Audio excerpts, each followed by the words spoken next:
Hello, friends. I'm Su. Um, Again, it's been a very long time that I haven't made any videos. Um, it's not because of that I'm so busy. Well, I do get a job, but it's not very busy job. Um, and I play table tennis sometimes, but still it doesn't cost so much time. The reason is once I um, start to make videos and continuously make videos uh, day after day, then I get a habit of making videos. But once I stop making videos, then I get a habit of stopping. Then it becomes a problem because then I just forget about this hobby that I once had.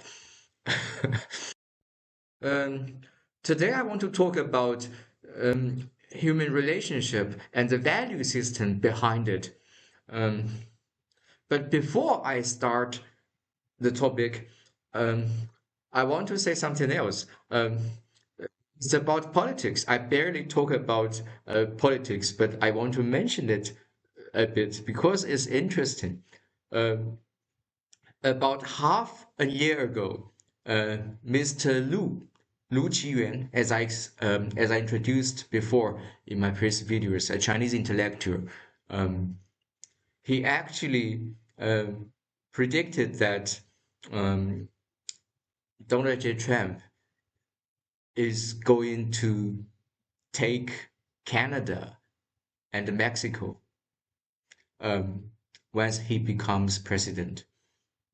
Um, and at that time, nobody take Lou's words seriously. But now you see that Trump is in power and he's really planning what Mr. Lu predicted half a year ago. Um, this is incredible. So America's behavior is unknown to itself, but somehow it becomes highly predictable, especially for top Chinese intellectuals. Okay, that's enough for the politics. I don't want to talk so much on it. Um, I'm going to talk about my own topic now. Um, Firstly, I want to quote one chapter from Zhongyong, the Middle Way, you know, one of the great Confucian classics, 四书, the four books. One of the book is called 中庸, and I'm quoting one chapter from this book, and it's the 22nd chapter. Um, it's not very long. I would like to read it in Chinese first. 为天下至诚，唯能尽其性。能尽其性，则能尽人之性；能尽人之性，则能尽物之性；能尽物之性，则可以赞天地之化育；可以赞天地之化育，则可以与天地三宜。Please allow me to translate this passage. Um, Only if you become a truly sage in this world can you achieve your own nature. Only if you achieve your own nature, you can allow others to achieve their nature as well. If you allow others to achieve their nature as well, then you can allow everything else to achieve their own nature. If you allow everything else to achieve their own nature, then you can understand how heaven and land create and cultivate. If you understand how heaven and land create and cultivate, you can become together with land and heaven as a trinity.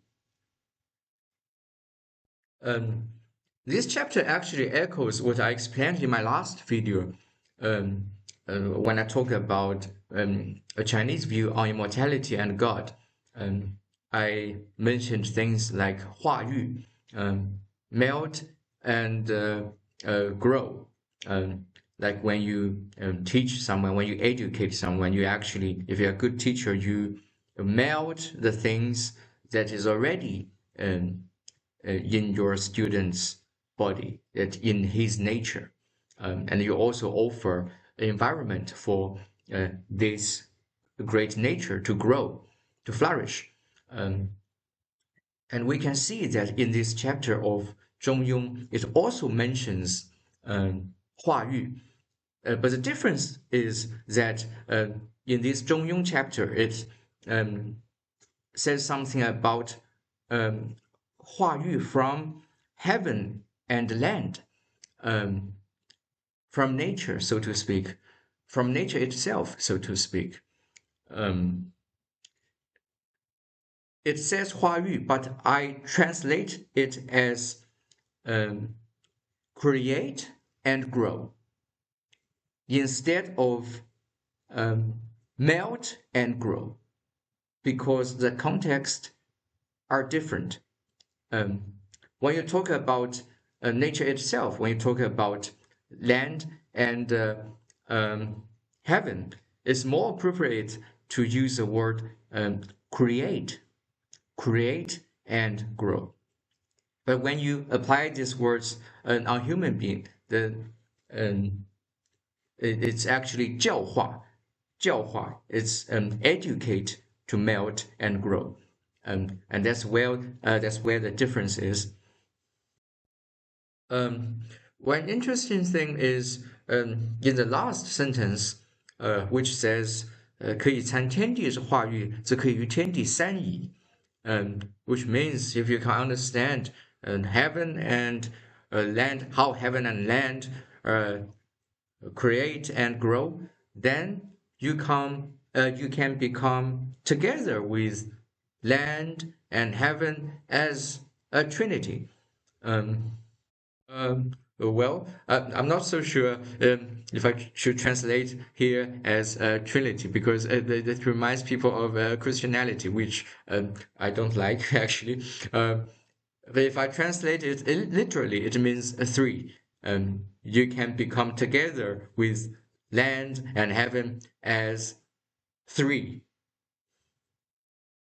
I'm saying that this sentence is interesting because it is somehow echoed in Taoism, because Taoism mentions four big things: heaven, land, human, and Tao itself, the big four. It can be seen as a further interpretation of Confucius' Zhongyong, the middle way, instead of being an antithesis to Confucianism. Confucianism and Taoism come from the same origin, and the two things are in no way in conflict with each other, because there is a kind of saying that the Taoism is antithesis to Confucianism, and this is completely wrong, actually. One big difference is that Confucianism always engage in the world directly, when Taoism not always directly engage in the world. Taoism always talks about yin and yang, that round thing with with a shape, with a black and white thing. But that thing actually comes from the Confucianism classics, Zhou Yi. So the two things are from the same origin in nature, and Taoism comes from Confucianism actually. But one reason why Taoism claims itself to be independent from Confucianism is that it kind of offer a safe net for uh, the intellectuals in China, because Confucianism can be misinterpreted, um, especially in some dynasties, in which the power fall into the wrong hands somehow, or the intellectuals popular at the time um, is monopolizing the power of interpreting Confucianism, and then it can be problem. There can be problems. Um, but Taoism, as distancing itself from politics, is not so easily misinterpreted. And even it is misinterpreted by some people, it doesn't matter because it doesn't engage in politics directly. It wouldn't have catastrophic consequences. So as I said, it offers a kind of a safe net for the Chinese intellectuals.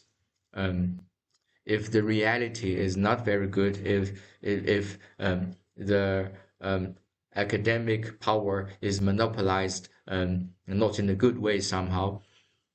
Um, this somehow reminds me of Leo Strauss, who claims that philosophy should distance itself from politics in order to um, protect its own domain. Um, so I was talking about misinterpretation. Um, I must say that the original books of Confucian classics were highly intellectual, or highly intelligent, and highly enlightening and inspiring. Um, but the interpreters um, who come afterwards can be very wrong in some cases. And for example, in Song Dynasty, in 12th century, um, there was a very famous um, Confucian called Zhu Xi. Zhu Xi. And Zhu Xi's interpretation of Confucianism becomes dominant since 12th century on, even till today.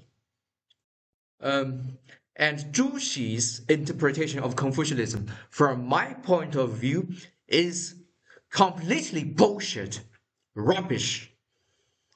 Um, when you listen to Zhu Xi, um, if you hear what he's talking about, you feel like this is not Confucianism anymore. It is anything but Confucianism.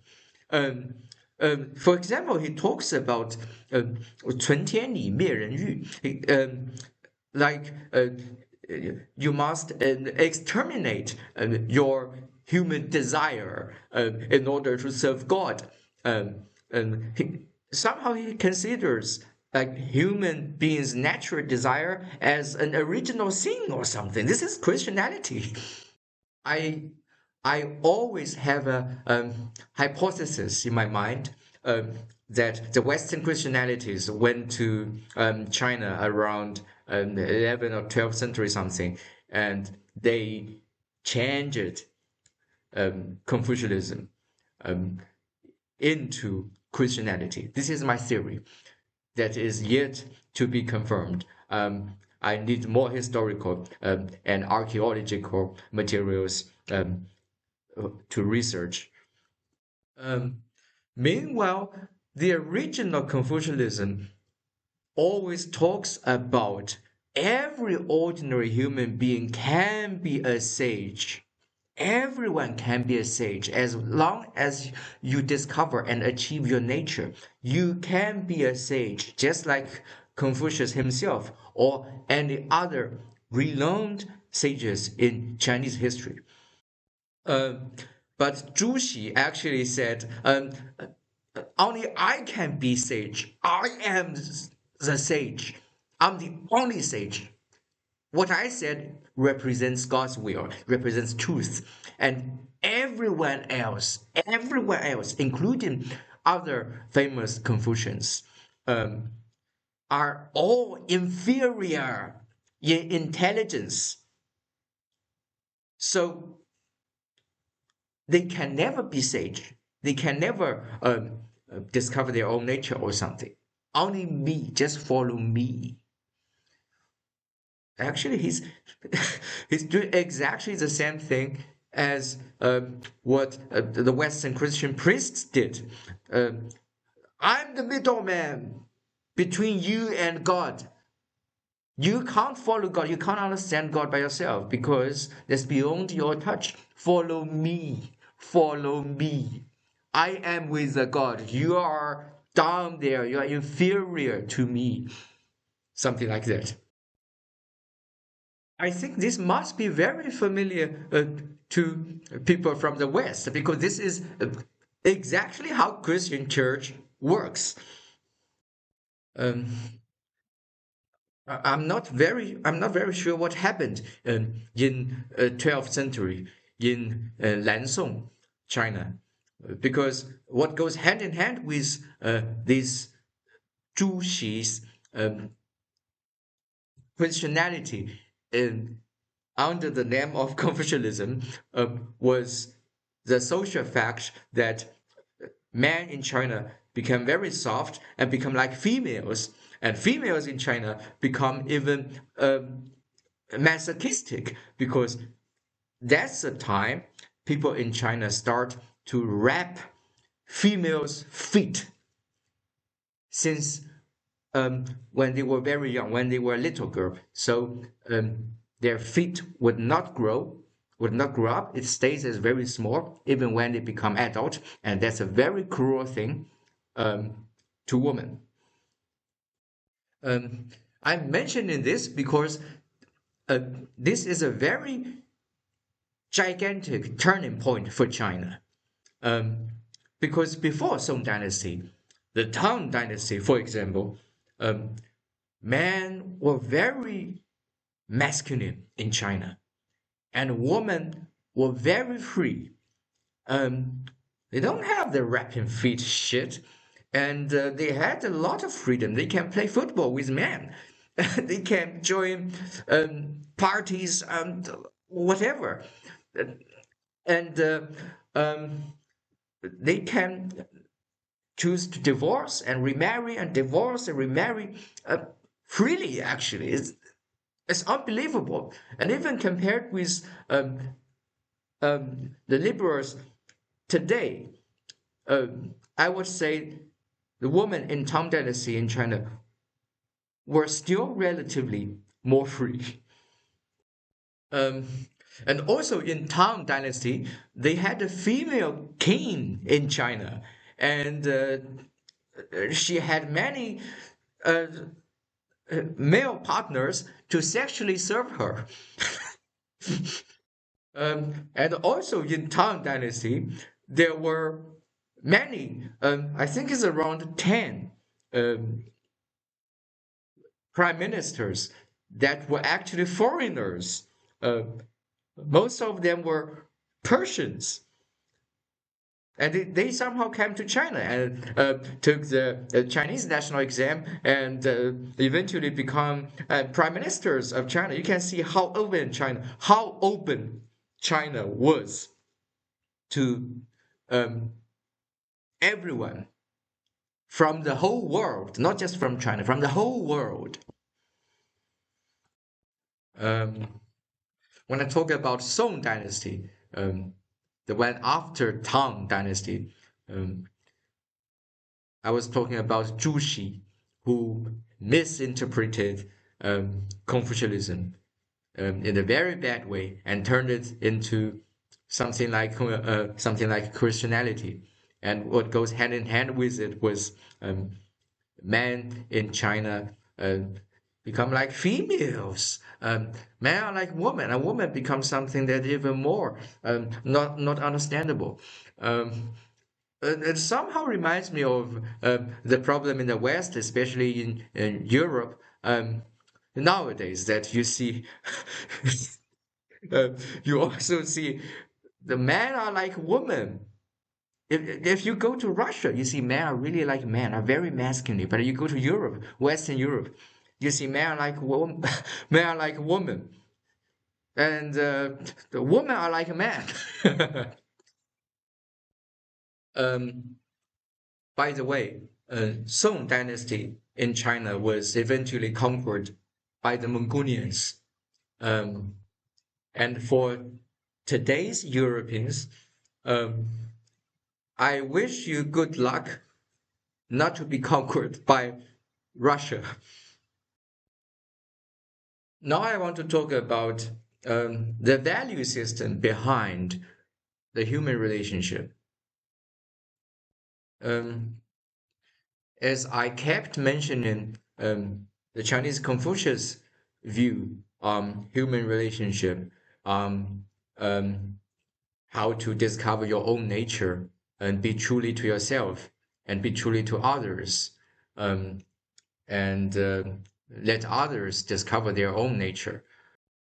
Um, the value system I want to bring here is that Chinese Confucius culture allows everyone to be a sage. Everyone can be a sage as long as you maintain your morality and discover your own nature and achieve yourself. Um, it doesn't have to be something like you become super rich or get a particular political position or something. You can do any very ordinary jobs or um, whatever. It doesn't matter. It's about your personality, how you be yourself, how you treat others, how you behave in society, how you maintain your own principles. As long as you be yourself, um, maintain your personality, and be truly to yourself and truly to others, then you can become a sage. You can become a sage just like Confucius himself. And you're in different positions, but it doesn't matter. You can all be sages. There's a Chinese Confucius saying, 人人皆可为虞舜. Everyone can become like Yu Shun, which was an ancient Chinese king that was known to be a sage, a great king.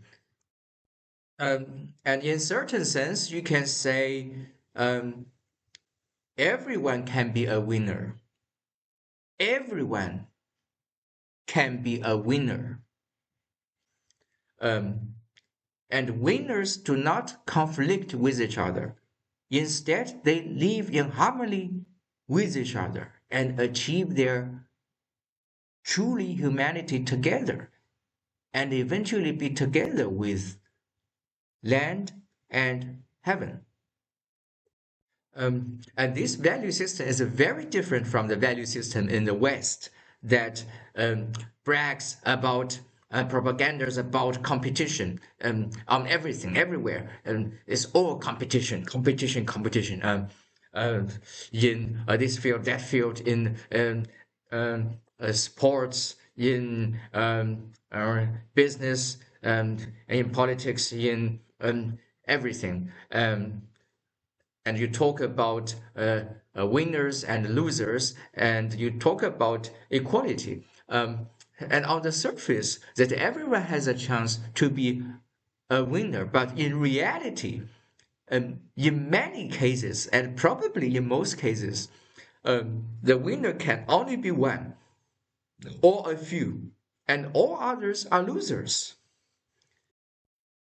And losers are disqualified automatically in Western society. But the problem is the majority are losers. The majority are losers. And the Western society actually advocates jungle laws and encourage you to do everything to win, including cheating. And this is why in Hollywood movies, they like to portray the thieves in a very cool way. And they worship two kind of idols. One is super son of a bitch, and the second is superhero. In either case, they portray ordinary human beings, ordinary citizens, as either victims to be sacrificed or to be saved, like sheep. This value system is highly problematic because it disqualifies ordinary kind people. It encourages everyone to be either son of a bitch or superhero.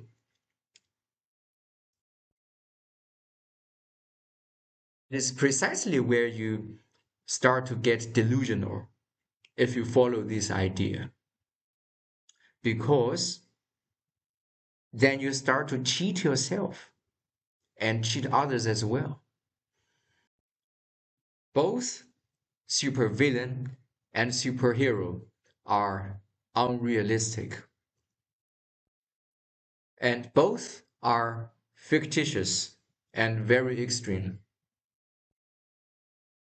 Chinese do not like the idea of excessive competition, but it doesn't mean that the Chinese are not doing things well. Um, for example, if I'm very good at playing table tennis, um, and I play with someone, and to show courtesy, I actually let you win, um, even when I can win. Um, but does it matter? It doesn't matter. As long as you are happy, you can win. You can win the competition. It doesn't matter. I don't care about the result. The point is that we enjoy the game, and the result doesn't matter. And this is typical Chinese thinking. But for the people in the West, losing a game or losing in a competition means he's a loser. And it's like killing him. It's like it feels like a death sentence to him, actually. Because in the Western history, the competition was very brutal. And in many cases, if you lose, it means death. It means you are dead. The Western value system has a fanatic superstition in social Darwinism. And this is a typical symptom of the people who come from nomadic tribes. But you're not living in nomadic times anymore. There's enough food and there's enough scientific production power and there's enough wealth.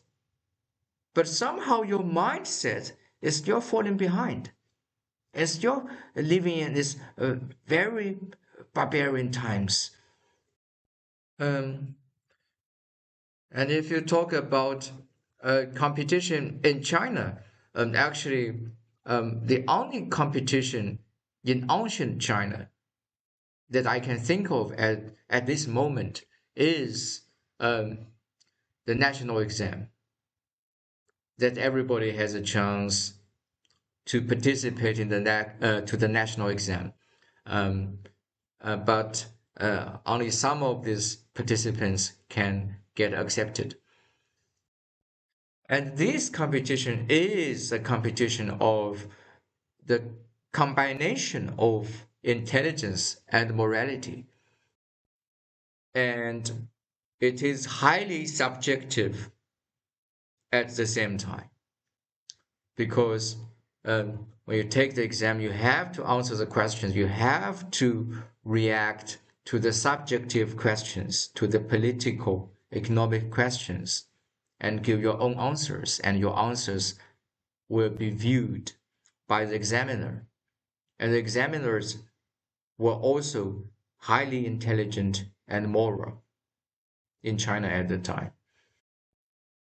Actually, from my perspective, the only fair competition is a subjective competition in the sense of that the result has to be judged in a subjective way. Any objective competition is not fair and equal at all, because human beings are born as unequal. And the meaning of life is not to be number one in the so-called competition, but to be yourself. And in this sense, everyone can be a winner. And this is Chinese culture.